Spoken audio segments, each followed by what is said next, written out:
আসসালামু আলাইকুম। শামাইলে তিরমিজির অনলাইন তালিম থেকে পড়া হচ্ছে তালিম শুরু করা হচ্ছে। শামাইলে তিরমিজি থেকে পড়া হচ্ছে সহজ তরজমা। পরম দয়ালু মহান রব্বুল আলামিনের নামে শুরু করছি, যিনি মেহেরবান ও দয়ালু। সমস্ত প্রশংসা মহান রব্বুল আলামিনের জন্য এবং শান্তি বর্ণনা হক আল্লাহর ওই বান্দাদের উপর যাহাদেরকে তিনি নির্বাচিত করেছেন। ইমামুল মুহাদ্দিসিনের শায়খ হাফেজ আবু ইসা মোহাম্মদ বিন ইসা বিন সাউরাহা তিরমিজি রহমতুল্লাহ আলাইহি বলেন, অনুচ্ছেদ ১, রাসূল সাল্লাল্লাহু আলাইহি সাল্লামের গঠন আকৃতি। সহজ তাহকিক ও তাশরিফ।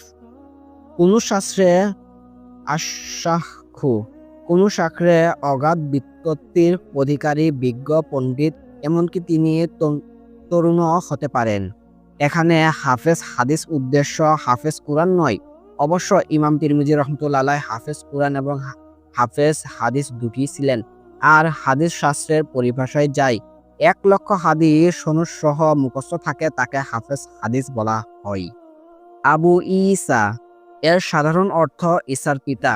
বাস্তবে যেহেতু হযরত ঈসা আলাইহিস সালাম পিতৃহীন ছিলেন, তাই সাধারণত মানুষের জন্য নিজ ছেলের নাম আবু ঈসা রাখাকে মাহরুম ও দোষণীয় মনে করা হয়। রাসূল সাল্লাল্লাহু আলাইহি সাল্লাম এর নাম রাখা পছন্দ করতেন না।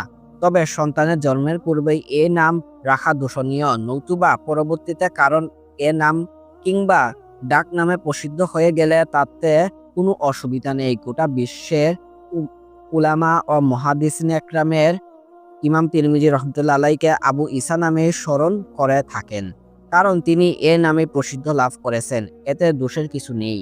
সাউরুহ সিনে জবর এবং ওয়াও সাকিন সহ তলহা এর অজনে আত-তিরমিজি এর শব্দটি তিনভাবে পড়া যায়। ১, তা ও মিম জের দিয়ে এবং এটির প্রসিদ্ধ। ২, উভয়টিতে পেশ দিয়ে। ৩, তা বর্ণের জবর এবং মিমের জের দিয়ে।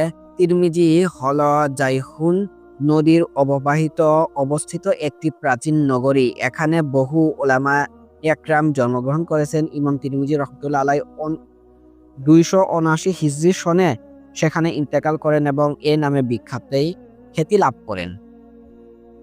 উপরোক্ত পূর্ণ বাক্যটি সম্পর্কে উলামায়ে একরামের অভিমত হলো বিসমিল্লাহ ও হাম ইমাম তিরমিজি রহমতুল্লাহ আলাইহি এর লিখিত, কিন্তু ক্বালা শাইখুল বাক্যটি তার কোনো শিষ্যের পক্ষ থেকে বাড়ানো হয়েছে।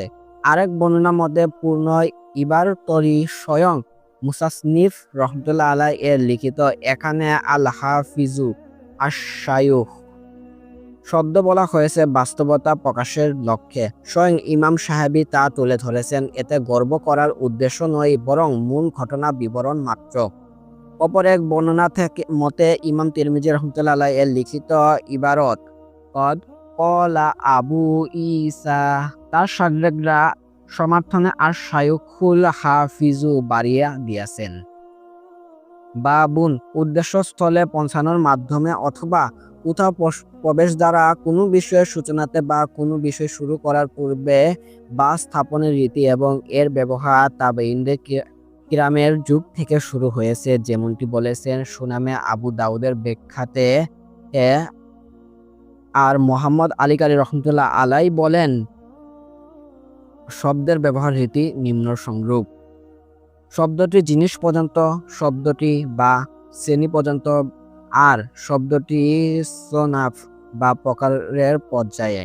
এখানে তারকিব হিসেবে বা শব্দটি তাৎপর্যে বাক্যে প্রতিটি মুজাফ হয়েছে।